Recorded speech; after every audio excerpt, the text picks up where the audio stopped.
जय श्री हरि विष्णु। आपणଙ୍କ ଜୀବନରେ ଯଦି କୌଣସି ମନୋକାମନା ଅଛି, ଯଦି ଆପଣ ନିଜ ପରିବାରର ସୁଖ ଶାନ୍ତି ଓ ମଙ୍ଗଳ ପାଇଁ ଭଗବାନ ଶ୍ରୀ ହରିଙ୍କ ଆଶୀର୍ବାଦ ଚାହୁଁଛନ୍ତି, ତେବେ ଆସୁଥିବା ଏହି ପବିତ୍ର ଏକାଦଶୀ ଆପଣଙ୍କ ପାଇଁ ଅତ୍ୟନ୍ତ ବିଶେଷ ସାବ୍ୟସ୍ତ ହୋଇପାରେ। କାରଣ ଆସନ୍ତା 23 ଅଗଷ୍ଟ 2026 ରବିବାର ପଡ଼ୁଛି ପବିତ୍ର ଶ୍ରାବଣ ଶୁକ୍ଳ ପୁତ୍ରଦା ଏକାଦଶୀ। ଓଡ଼ିଶାର ପଞ୍ଜିକା ଅନୁସାରେ ଏହାକୁ ଶ୍ରାବଣ ଶୁକ୍ଳ ଏକାଦଶୀ କୁହାଯାଉଛି। ପୁତ୍ରଦା ଏକାଦଶୀକୁ ଭଗବାନ ବିଷ୍ଣୁଙ୍କ ଆରାଧନା ପାଇଁ ଏକ ପବିତ୍ର ଦିନ ଭାବେ ପାଳନ କରାଯାଏ।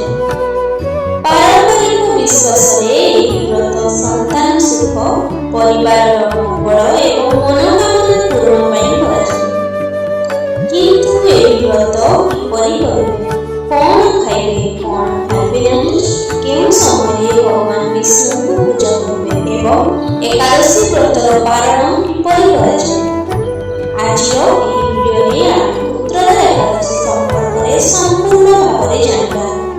ତେଣୁ ଭିଡ଼ିଓଟିକୁ ଶେଷ ପର୍ଯ୍ୟନ୍ତ ନିଶ୍ଚୟ ଦେଖନ୍ତୁ।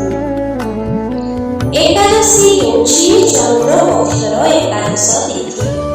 ବର୍ଷର ଅନେକ ଏକାଦଶୀ ପଡ଼ିଥାଏ ଏବଂ ପ୍ରତ୍ୟେକ ଏକାଦଶୀର ନିଜସ୍ୱ ଧାର୍ମିକ ମହତ୍ଵ ମଧ୍ୟ ରହିଛି। ଶ୍ରାବଣ ମାସର ଶୁକ୍ଳ ପକ୍ଷ ଏକାଦଶୀକୁ ଶ୍ରାବଣ ପୁତ୍ରଦା ଏକାଦଶୀ କୁହାଯାଏ। ପୁତ୍ରଦା ଶବ୍ଦର ଅର୍ଥ ହେଉଛି ସନ୍ତାନ ପ୍ରଦାନକାରୀ। ପାରମ୍ପରିକ ଧାର୍ମିକ ବିଶ୍ୱାସରେ ଯେଉଁ ଦମ୍ପତି ସନ୍ତାନ ସୁଖ କାମନା କରନ୍ତି, ସେମାନେ ଏହି ଦିନ ଶ୍ରୀହରି ବିଷ୍ଣୁଙ୍କୁ ଭକ୍ତିର ସହ ପୂଜା ଅର୍ଚ୍ଚନା କରନ୍ତି। ତେବେ ଗୋଟିଏ କଥା ମନେ ରଖନ୍ତୁ, ଏହା ଏକ ଧାର୍ମିକ ବିଶ୍ୱାସ। ବ୍ରତ କରିବାର ଉଦ୍ଦେଶ୍ୟ ହେଉଛି ଭକ୍ତି, ଆତ୍ମସଂଯମ ଓ ଭଗବାନଙ୍କ ପ୍ରତି ଆସ୍ଥା। ଚାଲନ୍ତୁ ଜାଣିବା ପୁତ୍ରଦା ଏକାଦଶୀ ବ୍ରତ କିପରି କରିବେ। ବ୍ରତର ପ୍ରସ୍ତୁତି ଆରମ୍ଭ ହୁଏ ଏକାଦଶୀର ପୂର୍ବ ଦିନରୁ। ଦଶମୀ ଦିନ। ଏକାଦଶୀର ପୂର୍ବ ଦିନ ଅର୍ଥାତ୍ ଦଶମୀ ତିଥିରେ ନିଜ ମନକୁ ଶାନ୍ତ ରଖନ୍ତୁ, ଘରକୁ ସଫା ସୁତୁରା ରଖନ୍ତୁ, ପରିଷ୍କାର ରଖନ୍ତୁ ଏବଂ ସାତ୍ଵିକ ଭୋଜନ ଗ୍ରହଣ କରନ୍ତୁ। ଅତ୍ୟଧିକ ମସଲାଦାର ଖାଦ୍ୟ କିମ୍ବା ଭାରୀ ଖାଦ୍ୟକୁ ଏଡ଼ାଇ ସରଳ ଭୋଜନ କରନ୍ତୁ। ରାତିରେ ଭଗବାନ ବିଷ୍ଣୁଙ୍କୁ ସ୍ମରଣ କରି ପ୍ରାର୍ଥନା କରନ୍ତୁ, ହେ ଶ୍ରୀହରି, ମୋତେ ଏହି ପବିତ୍ର ଏକାଦଶୀ ବ୍ରତକୁ ଶ୍ରଦ୍ଧା ଓ ନିୟମର ସହ ପାଳନ କରିବାର ଶକ୍ତି ପ୍ରଦାନ କରନ୍ତୁ। ଏକାଦଶୀ ଦିନ ସକାଳୁ ଶୀଘ୍ର ଉଠି ସ୍ନାନ କରନ୍ତୁ, ପରିଷ୍କାର ବସ୍ତ୍ର ପିନ୍ଧି ପୂଜା ଘରକୁ ସଫା କରନ୍ତୁ। ଏହାପରେ ଭଗବାନ ଶ୍ରୀବିଷ୍ଣୁଙ୍କ ଫଟୋ କିମ୍ବା ମୂର୍ତ୍ତି ସମ୍ମୁଖରେ ଏକ ଦୀପ ପ୍ରଜ୍ୱଳିତ କରନ୍ତୁ। ଯଦି ଆପଣଙ୍କ ନିକଟରେ ଭଗବାନ ଶ୍ରୀବିଷ୍ଣୁଙ୍କ ଫଟୋ କିମ୍ବା ମୂର୍ତ୍ତି ନାହିଁ, ତେବେ ଆପଣ ଆପଣଙ୍କ ଠାକୁର ଘରେ ଏକ ଦୀପ ମଧ୍ୟ ପ୍ରଜ୍ୱଳିତ କରିପାରିବେ।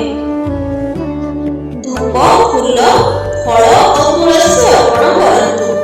ଶ୍ରୀହରିଙ୍କୁ ତୁଳସୀ ଅର୍ପଣ କରିବାକୁ ବୈଷ୍ଣବ ପରମ୍ପରାରେ ବିଶେଷ ମହତ୍ଵ ଦିଆଯାଇଛି।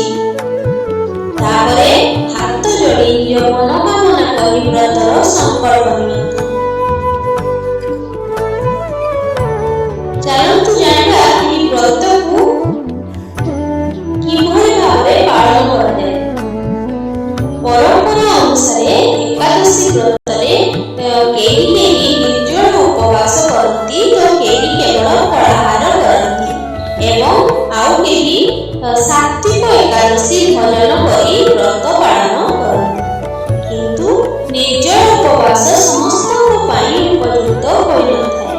ଶିଶୁ, ବୃଦ୍ଧ, ଅସୁସ୍ଥ ବ୍ୟକ୍ତି କିମ୍ବା ନିୟମିତ ଔଷଧ ନେଉଥିବା ବ୍ୟକ୍ତି ଉପବାସ କରିବା ପୂର୍ବରୁ ନିଜ ସ୍ୱାସ୍ଥ୍ୟକୁ ପ୍ରାଥମିକତା ଦେବା ଉଚିତ। ଭଗବାନଙ୍କ ପାଇଁ ଭକ୍ତି, ନିଜ ଶରୀରକୁ କଷ୍ଟ ଦେବା ଉଚିତ ନୁହେଁ। ଚାଲନ୍ତୁ ଜାଣିବା ଏକାଦଶୀ ଦିନ କଣ ଖାଇପାରିବେ। ଯେଉଁମାନେ ଫଳାହାର ବ୍ରତ କରନ୍ତି, ସେମାନେ ନିଜ ପରମ୍ପରା ଅନୁସାରେ ଫଳ, କ୍ଷୀର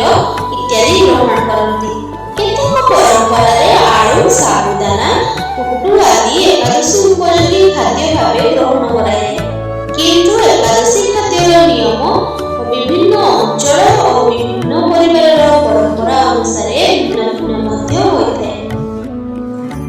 ଚାଲନ୍ତୁ ଜାଣିବା କଣ ଏଡ଼ାଇବା। ଏକାଦଶୀ ଦିନ ଅନ୍ନ ଭୋଜନ ନ କରିବାର ପରମ୍ପରା ଅନେକ ବୈଷ୍ଣବ ପରମ୍ପରାରେ ରହିଛି।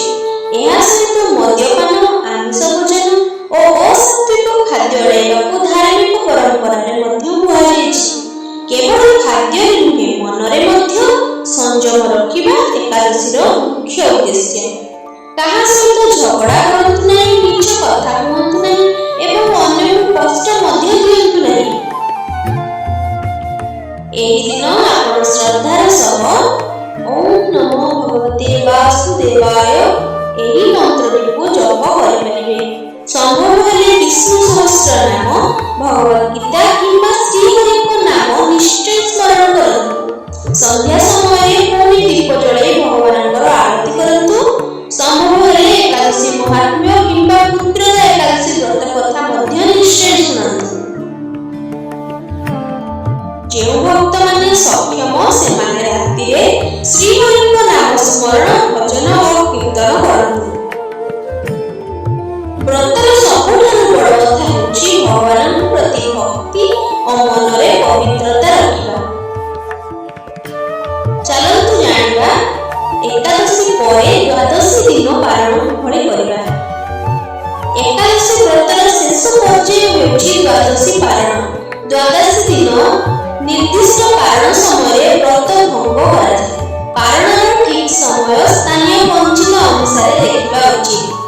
ଓଡ଼ିଶାରେ 23 ଅଗଷ୍ଟର ପୁତ୍ରଦା ଏକାଦଶୀ ପରେ 24 ଅଗଷ୍ଟରେ ଦ୍ୱାଦଶୀ ରହିଛି। ପାଳନ ସମୟରେ ପ୍ରଥମେ ଶ୍ରୀହରିଙ୍କୁ ପ୍ରଣାମ କରି ନିଜ ପରମ୍ପରା ଅନୁସାରେ ସାତ୍ୱିକ ଭୋଜନ କରନ୍ତୁ ଏବଂ ପ୍ରାର୍ଥନା କରନ୍ତୁ, ହେ ପ୍ରଭୁ ଶ୍ରୀ ହରି ବିଷ୍ଣୁ, ଆମ ମନରୁ ସମସ୍ତ ଅଶାନ୍ତି ଦୂର କରନ୍ତୁ, ଆମ ପରିବାରକୁ ସୁଖ, ଶାନ୍ତି ଓ ମଙ୍ଗଳ ପ୍ରଦାନ କରନ୍ତୁ। ଯେଉଁମାନେ ସନ୍ତାନ ସୁଖର ଆଶା ନେଇ ଆପଣଙ୍କ ଶରଣକୁ ଆସିଛନ୍ତି ସେମାନେ ମାନସିକ ଶାନ୍ତି ଓ ଆଶୀର୍ବାଦ ପ୍ରଦାନ କରନ୍ତୁ। ଯେଉଁ ପରିବାରରେ ଅସୁବିଧା ଅଛି ସେଠାରେ ସାହସ ଓ ଶାନ୍ତି ଦିଅନ୍ତୁ। ସମସ୍ତଙ୍କ ଜୀବନରେ ଧର୍ମ, ଭକ୍ତି, ସ୍ୱାସ୍ଥ୍ୟ ଓ ସୁଖ ଭରି ଦିଅନ୍ତୁ। ଜୟ ଶ୍ରୀ ହରି ବିଷ୍ଣୁ, ଜୟ ଲକ୍ଷ୍ମୀ ନାରାୟଣ। ଆପଣ ଯଦି ପୁତ୍ରଦା ଏକାଦଶୀର ବ୍ରତ କରୁଛନ୍ତି ତେବେ କମେଣ୍ଟରେ ନିଶ୍ଚୟ ଲେଖନ୍ତୁ ଓಂ ନମୋ ଭଗବତେ ବାସୁଦେବାୟ। ଏହି ଭିଡ଼ିଓଟି ଭଲ ଲାଗିଲେ ଲାଇକ୍ କରନ୍ତୁ, ପରିବାର ଓ ବନ୍ଧୁମାନଙ୍କ ସହ ସେୟାର କରନ୍ତୁ ଏବଂ ଏଭଳି ଭକ୍ତିମୟ ଭିଡ଼ିଓ ପାଇଁ ଚ୍ୟାନେଲକୁ ସବସ୍କ୍ରାଇବ୍ କରିବାକୁ ଭୁଲନ୍ତୁ ନାହିଁ। ଜୟ ଶ୍ରୀ ହରି।